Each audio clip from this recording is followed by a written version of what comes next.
Mes chers amis, après le succès de la vidéo sur les instruments du Robinson R22, j'ai décidé d'en faire une autre, toujours sur le même thème, les instruments d'un hélicoptère. Et aujourd'hui on a la chance d'être dans une machine un tout petit peu plus grosse. On passe d'un moteur monomoteur à piston à 4 cylindres à un biturbine. On est effectivement à bord d'un Agusta 109 S, commercialement appelé Agusta 109 Grand. Et je vais avoir le plaisir de vous présenter les instruments qui sont à bord de cet hélicoptère. Alors vous entendez déjà qu'il y a des ventilateurs qui tournent, parce que j'ai mis l'hélicoptère sur Ground Power Unit, parce que sinon on va vider la batterie en quelques secondes. Et même quand le master batterie est sur off, quand l'hélicoptère est sur Ground Power Unit, certains instruments sont allumés. Donc je vous montre déjà à quoi ça ressemble. Voilà, vous avez déjà certains instruments qui sont allumés. Notamment cet écran et un GPS. Et donc on a les deux master warning qui sont allumés. Et je vais maintenant mettre le master batterie sur on, les GenBus et les gênés sur on. Ce qui fait que tout le reste va s'allumer. Vous entendez les ventilateurs et les gyroscopes qui se mettent à tourner. Et là, on va mettre l'avionique en marche. Donc ce sont ces deux écrans là qui sont doublés. Hein. On a les deux mêmes de l'autre côté qui vont s'allumer également. Alors, commençons dans l'ordre. On retrouve les instruments classiques. Donc on a un altimètre qui est actuellement à 100 pieds parce qu'on est sur le terrain d'ici les Moulineaux, l'héliport de Paris. On l'a en doublon, on l'a aussi également ici, ce sont les deux mêmes. Ici on a l'indicateur de montée et de descente, de vitesse de montée et vitesse de descente, avec une spécificité quand même, c'est que ici, vous voyez qu'on a un petit curseur qui peut monter ou descendre sur la gauche. Et ce curseur en fait sert à faire monter ou descendre l'hélicoptère quand on le pilote au pilote automatique. Voilà, donc là il est à 0 et c'est sa place. Alors évidemment on est dans le hangar, donc on n'a pas d'indication d'attitude, mais on a ici un horizon artificiel évidemment avec la partie marron pour le sol et la partie bleue pour le ciel. Ici un radar altimètre, donc c'est différent de l'altitude, c'est la hauteur, donc c'est la hauteur de l'hélicoptère par rapport au sol. Ici on a un instrument de navigation, et ce qu'il faut savoir c'est que on peut afficher sur ces écrans plein de choses différentes. On peut afficher le TICAS, on peut afficher le radar météo, on peut afficher plein de choses. Ici on a un badin, simplement, Airspeed Indicator, qui donne donc la vitesse R de l'hélicoptère. Là-haut on a un GPS, hein, c'est un GNS 530, c'est un GPS qui fait en même temps radio, qui est très connu et qui est monté dans beaucoup de machines et qui fonctionne très bien. On peut afficher différents menus de navigation, de waypoint, les nearest airport, voilà, il y a plein d'infos possibles. Alors si ça vous intéresse, je vous invite à aller voir le manuel de fonctionnement de ce GPS. Vous le trouvez en ligne. Donc là on a le TICAS qui est affiché avec les distances à 2 nautiques, 6 nautiques, etc. Les fréquences du terrain ici, hein, 118 500 et 127 150 qui est la fréquence du terrain d'à côté tout dessus. Donc voilà, ça c'est un instrument qui n'est pas propre à l'Agusta 109, hein, on le retrouve dans plein de machines. Le R44 sur lequel je vole est équipé aussi de ce GPS. Ici on a les commandes du pilote automatique.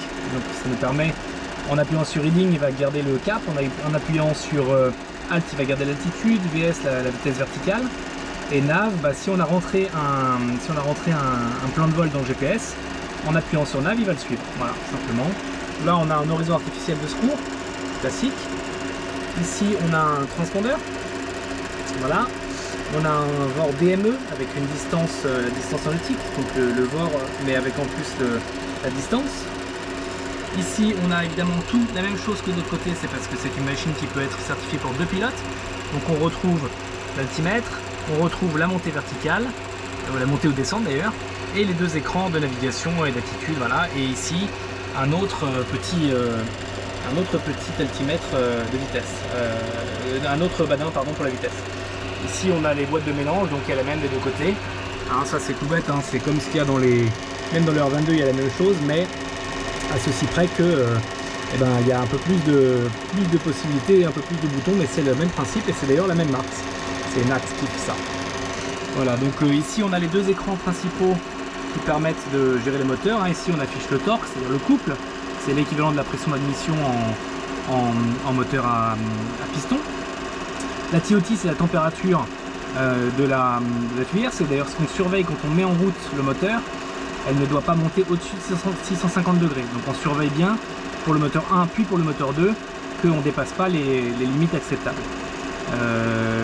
Là c'est les tours justement de la turbine, moteur 1, moteur 2. Et ici on a d'autres informations, des informations auxiliaires, on va dire température et pression moteur 1, hydraulique 1, température et pression moteur 2, hydraulique 2, le pétrole qu'on a à bord. Donc là on a plus de 2 fois 300 kg, donc on a quasiment le plein. La température extérieure, il fait 23 degrés, c'est une belle journée. La température de la transmission, etc.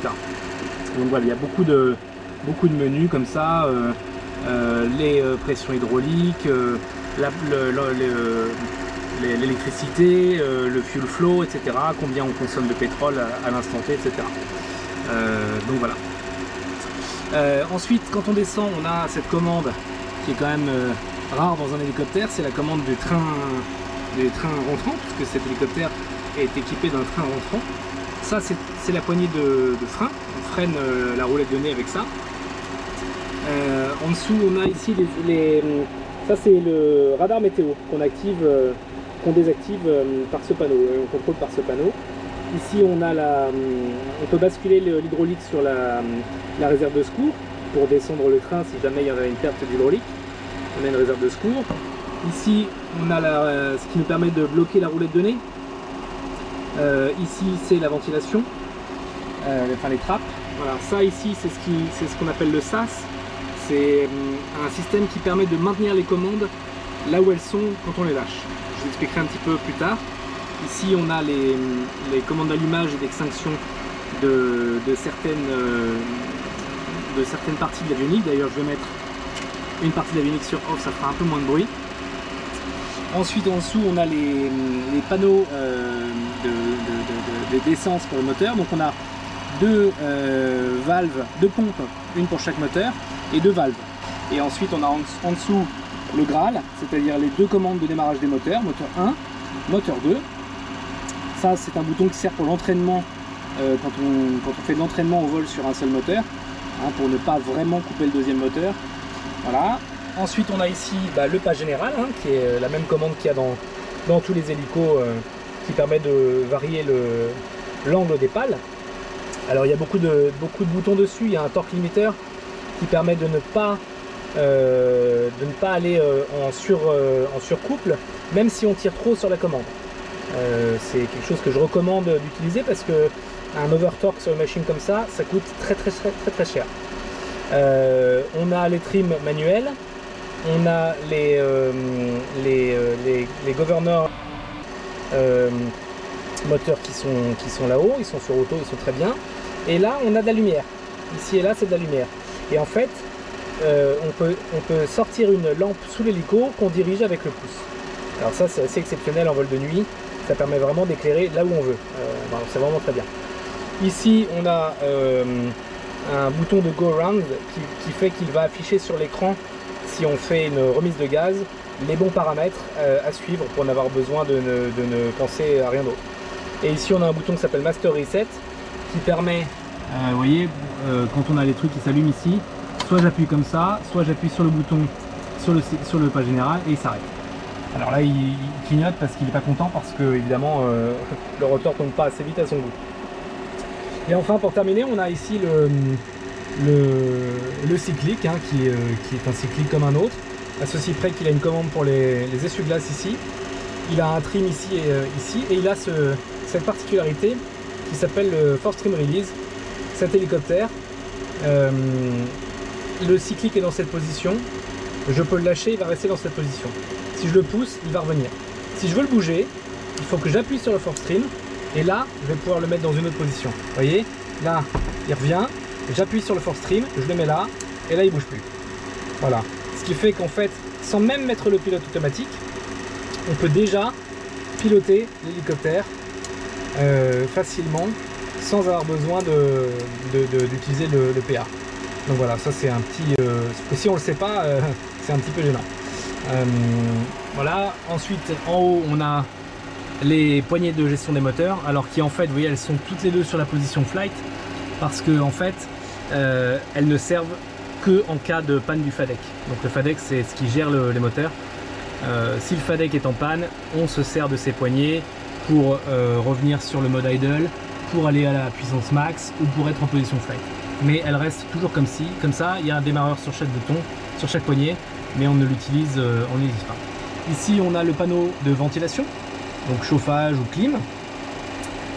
Et au-dessus, on a tout ce qu'on peut allumer ou éteindre dans un hélicoptère, c'est-à-dire la lumière du tableau de bord, les inverters, la lumière de la cabine à l'arrière, puisqu'on a une cabine à l'arrière, les filtres traçables qu'on appelle EAPS, les pitot qui se réchauffent, les essuie-glaces qu'on peut mettre sous tension ou pas, ce qui fait que si je heurte celui-ci en vol, vous voyez là ça bouge pas, voilà, alors parce qu'ils sont sur off sur le tableau principal.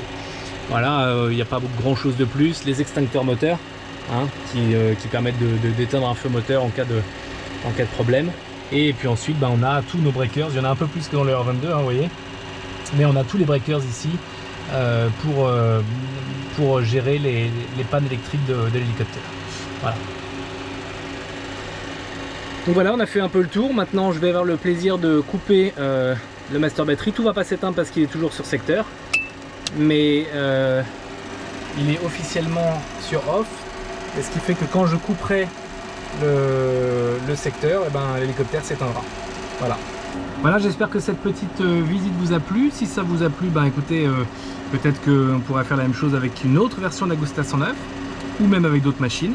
Il y a beaucoup de machines possibles, donc voilà, là c'était l'opportunité du jour. Donc j'espère que ça vous a plu et je vous dis à bientôt.